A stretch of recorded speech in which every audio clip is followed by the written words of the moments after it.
जय माता दी दोस्तों। आज मैं एक नया टॉपिक लेके आया हूँ। जैसा कि आप लोगों ने पिछले वीडियो में देखा पितृदोष, तो अभी तक मैंने चंद्रमा के पितृदोष का आप लोगों को बताया था। आज मैं बताऊंगा कि कुंडली में शुक्र का पितृदोष कैसे बनता है। तो वीडियो को जल्दी से चालू करते हैं, आगे बढ़ाते हैं।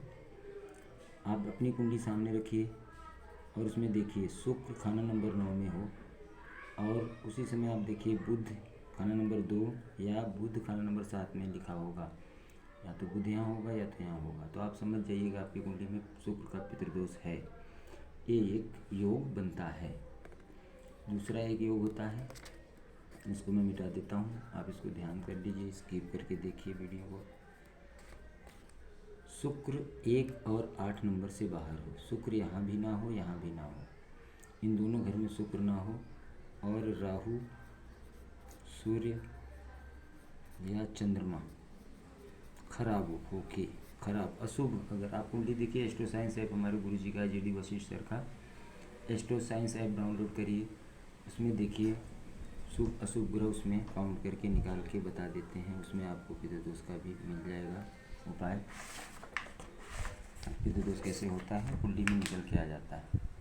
तो आप astro science app GD Vashishtha sir का, डॉक्टर गुरुदेव जीडी वशिष्ठ सर का आप वो ऐप डाउनलोड करें, उससे भी आपको ग्रह शुभ अशुभ का पता चल जाएगा। बाकी मैं आगे आने वाली वीडियो में ग्रह शुभ या अशुभ कैसे होते हैं इसको देखने के लिए आपको बताएंगे। तो अब हम बताएंगे कि चंद्रमा, राहु या सूर्य, चंद्रमा, राहु या सूर्य इन खानों में हो, या चंद्रमा हो या राहु अकेला खुद हो या सूर्य, कोई भी एक ग्रह यहाँ या यहाँ अशुभ होके बैठ गए, और सूर्य शुक्र यहाँ और इस घर में ना हो, इन घर से बाहर बैठा कहीं हो, और ये लोग खराब होके कोई भी एक ग्रह, सूर्य बैठा हो, राहु बैठा हो, चंद्रमा बैठा हो, कोई भी एक ग्रह इन घरों में दोनों में बैठ गया, दूसरे या सातवें घर में, ये शुक्र का घर होता है दोनों। तो ये क्या करते हैं, इसके घर को ख़राब कर देते हैं, ग्रह खराब ग्रह। तो क्या होता है, ये शुक्र का पितृदोष तो बनता है, लेकिन होता क्या है कि इसमें वजह पाप क्या होता है, और क्या ऐसा कौन सा पाप हमारे पूर्वजों द्वारा होता है जिसके लिए हमारी कुंडली में बन के आता है और हमको पूरी ज़िंदगी कैसे कैसे परेशानी देता है, इसको आइए समझते हैं। किसी औरत को पेट में बच्चा हो, उसको बच्चा जन्मने की हालत में जान से मार देना, लालच की वजह से, किसी लालच की वजह से मार देना, ख़त्म कर देना, ये पाप होता है। ये पाप, और जो है इसका लक्षण किस प्रकार से सुनाई देता है, किस प्रकार से दिखाई देता है, तो इसको हम आपको बताते हैं। लाल किताब में बताया गया है कि शुक्र का पितृदोष जब होता है, तो जैसे शादी होती है, किसी के घर में शादी होती है, वैवाहिक जो है मंगल कार्य होता है, तो शादी के बाद किसी का शादी में ही बारात में झगड़ा हो जाना, कत्ल हो जाना, घर जाते समय दुर्घटना हो जाना, दूल्हा दुल्हन में से, शादी के बाद मियाँ बीवी कुछ रात ही एक रहते हैं, उसके बाद अलग हो जाना, आगे का जीवन दुखों बीमारियों में बीतना, हर खुशी मनाने के बाद कोई न कोई गम आना, जब खुशी मनाएगा उसके बाद गम आएगा। शादी के बाद व्यक्ति पति पत्नी को मरवा दे, या पत्नी पति को मरवा दे, या उसको नपुंसक का इल्ज़ाम लगा दे, कोर्ट केस कर दे, बोले कि मेरा पति ऐसा है, मेरी पत्नी ऐसी है, इस प्रकार का दोष करके, इस प्रकार का आरोप लगा के कोर्ट केस करना, ये सारा शुक्र के पितृदोष में होता है।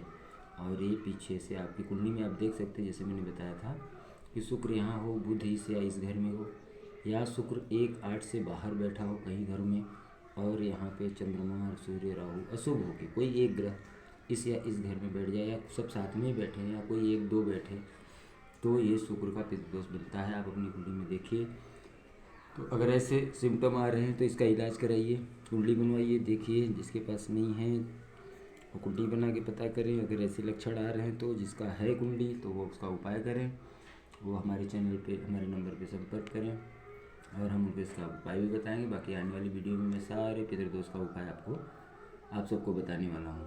तो आप इसको देखिए और इस योग को, और इसमें होता क्या है कि जैसे ही शादी होती है, सुहागरात बीतती है, उसके बाद बर्बादी होना चालू हो जाता है। किसी रिश्तेदार की लाश जलती है। यहाँ कफन बोला गया है कि एक तरफ शादी हुई, एक तरफ शादी का जोड़ा खरीदा गया, तो कफन खरीदने की तैयारी भी उसके बाद हो जाती है। तो इस प्रकार से दोष लगता है। लाल किताब में जिस प्रकार से बताया गया है कि लाल किताब को एक बोलते हैं कि सागर को गागर में भर दिया हमारे वेंकटेश्वर माधव ने, और इसके रचयिता मुरली मनोहर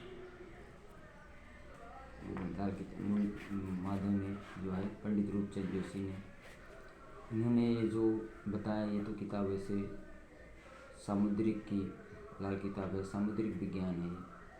तो पंडित रूपचंद जोशी ने इसकी रचयिता की थी, और पंडित प्रेम प्रसाद माधव ने, गिरधारी लाल शर्मा जी इसके पब्लिशर बने।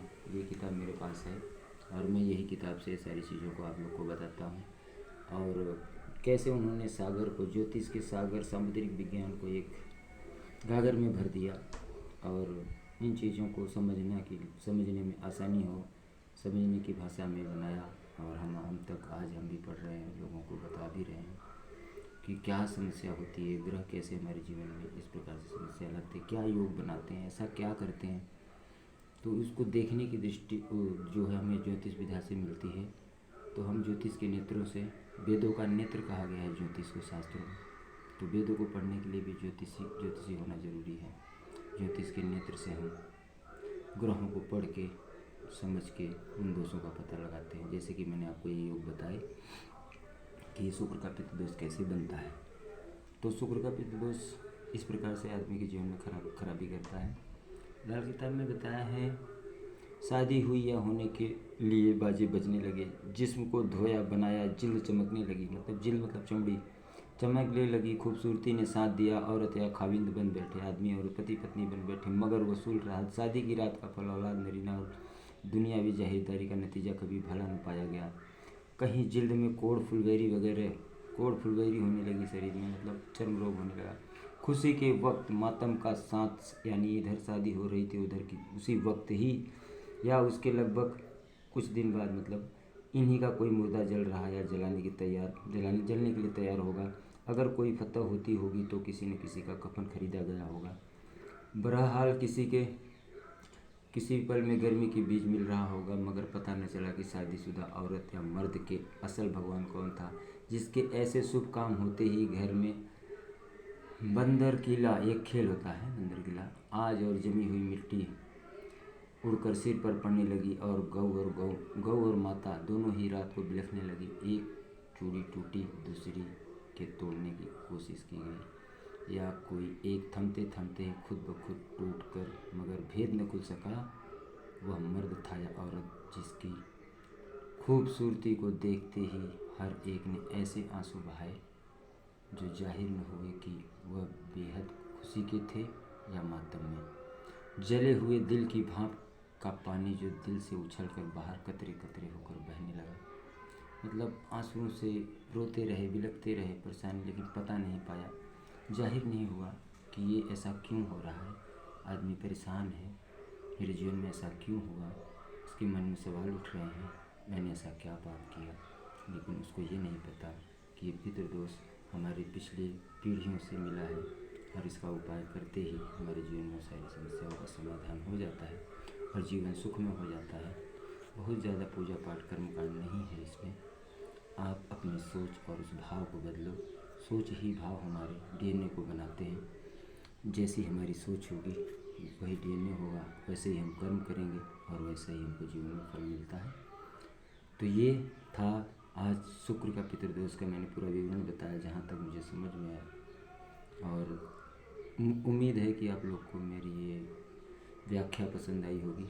ऐसे ही मेरे चैनल को लाइक, सब्सक्राइब और शेयर करते रहें, जिससे कि आने वाली वीडियो में मैं आपको अच्छी नई जानकारियाँ दूँ, लोगों का भी भला हो, आप सबका भला हो, आपको ज्योतिष से संबंधित ज्ञान भी प्राप्त हो। मैं बहुत ज़्यादा गणनाओं में नहीं जाना चाहता। मैं लाल किताब का छात्र हूँ। मैं डॉक्टर गुरुदेव जी.डी. वशिष्ठ का चेला हूँ, समझ जाइए, उनका छात्र हूँ। उनसे मैं शिक्षा ग्रहण कर रहा हूँ। जो भी शिक्षा मेरे पास आ रही है मैं उसको आप तक पहुंचाने की कोशिश कर रहा हूं। तो आपका धन्यवाद। आप मेरे चैनल को ऐसे ही सपोर्ट करें।